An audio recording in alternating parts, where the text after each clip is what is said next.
Hello everyone, Make Australia British Again. David here. Today we're at Albert Park to check out an event from the British Australian community. They're great and they have a great presence online, and I really don't disagree with anything that they do or say. So I think that it's going to be a good day for a sausage sizzle, and hopefully we'll see some people who are pro-Britain, pro-Australia.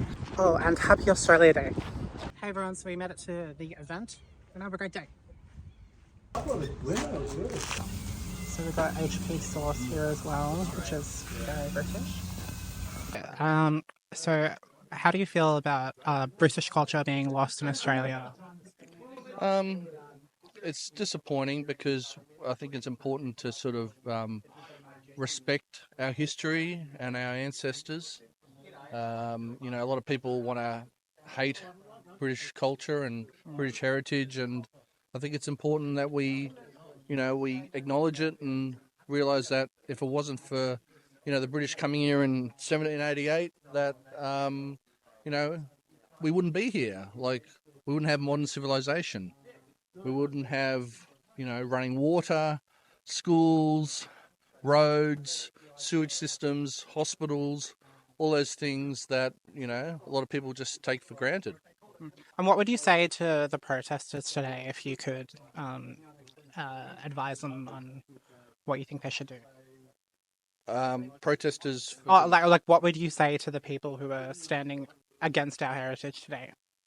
Well, with a lot of those people that support Invasion Day, they support pretty much what I view as a anti-white sort of agenda, and they push communism. And if we look at the history of communism, it only leads to murder and famine, and it shouldn't be something that should be promoted in Australia because it's a dangerous ideology.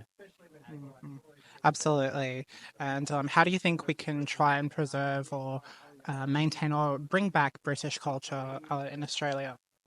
For me, I think for bringing back British culture, it's all about having positive events, whether it's community barbecues like this here, or festivals. I know in the past there's been Britfests, and just sort of, having positive things that are family friendly, and just trying to network with other like-minded people. I think that's the most important thing that we need to do.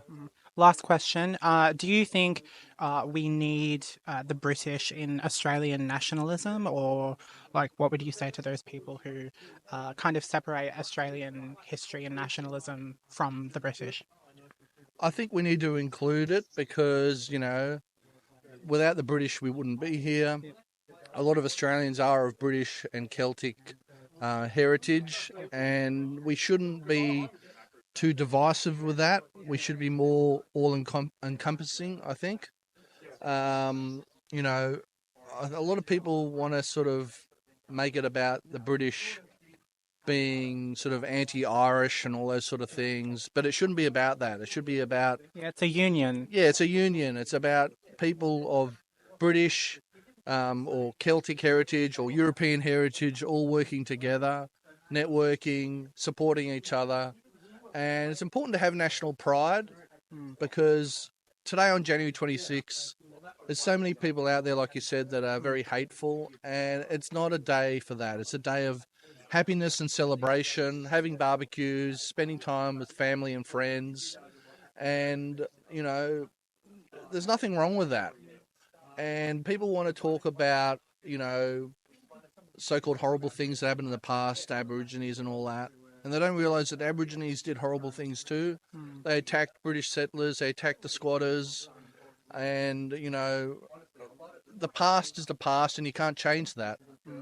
And I think it's important that we as Australians that are of Anglo-Celtic European heritage, network and work together and try to do positive things that can help build our community.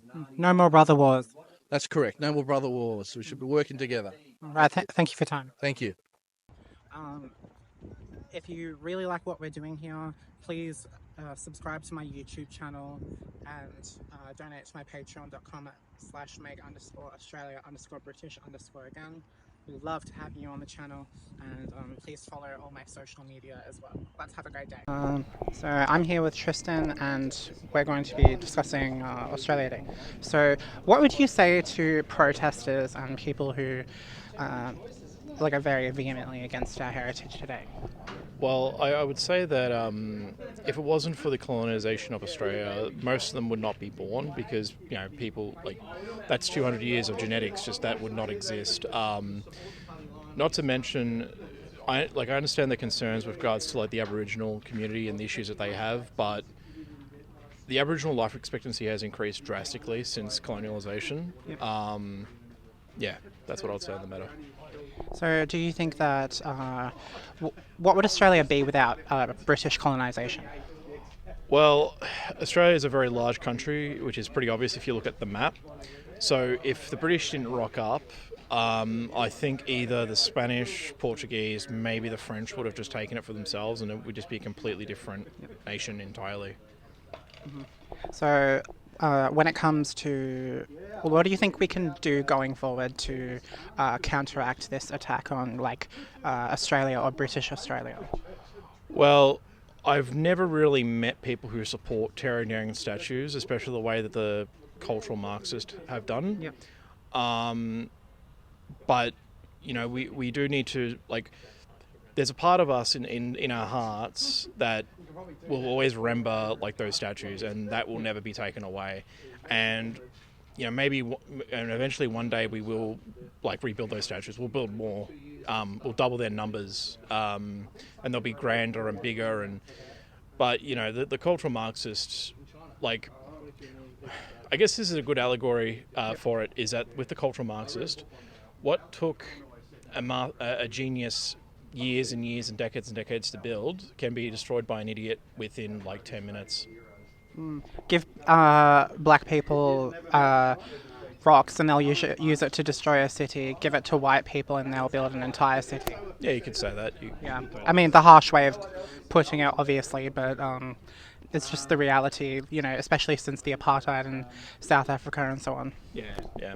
And what would Australia look like if it wasn't for European colonization? If magically some other a pile of dirt. Well, it would just be a wasteland of hostile tribes killing and brutally each other. I mean, the Aboriginals used to smash the heads of babies as a form of birth control, and cannibalism was widely practiced of fallen enemies and stuff like that. As I say, that stuff stopped as soon as the white man stepped on the soil. Yeah, and I think that's what people forget, that a large portion of Australian colonisation was justified because they were preventing these acts from happening and were saving people. Well, that ties into my previous point where I said how many people are now alive because of the colonisation of Australia. How many children have been spared having their skulls crushed against a wall? Yeah, but they claim we did it. Obviously they can do no wrong, apparently. I mean, I do believe there was conflicts, but you need to understand from the colonist point of view. It's you've got these people who are known for cannibalizing the fallen and brutalizing their own people. What do you think they're going to do to you, your family, your children, your wife? Yeah. Absolutely, I completely agree with that, and all the best going forward. Yep, that's all we can do. Yeah, thanks. Thank you.